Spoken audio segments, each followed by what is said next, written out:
The name of this episode is Your Name is Your Resume, and it's based on the scripture found in Proverbs 22:1.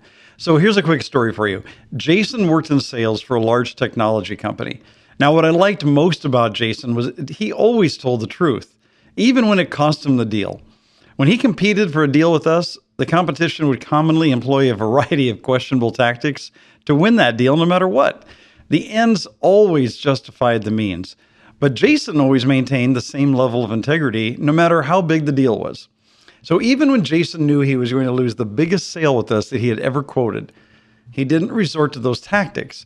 The competitor had dropped their pricing down below their break-even point just to get in the door. They knew that they had undersized the solution and that we would be forced to make a pretty substantial purchase shortly after that initial sale.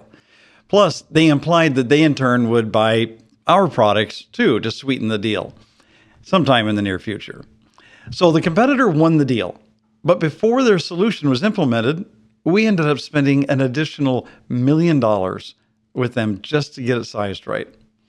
Now, when you buy a proprietary solution, you don't get to go back out for competitive quotes. You're committed, you're stuck to their product line. So about 1.5 years later, that solution started to fail.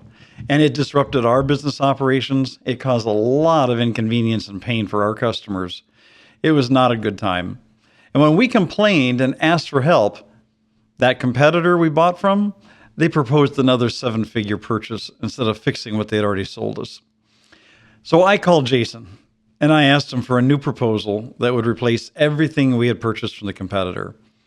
Now, when I brought that proposal to the executive who had made the original purchase decision, I told him that Jason's solution has one thing that's not included in the line items of the quote: integrity. Proverbs 22:1 says, "A good name is more desirable than great riches. To be esteemed is better than silver or gold." It doesn't say reputation is just desirable.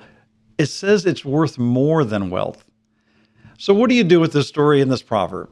Well, first, ask yourself honestly, what do people say when I'm not in the room? Is your name associated with integrity or cutting corners and making promises you can't keep?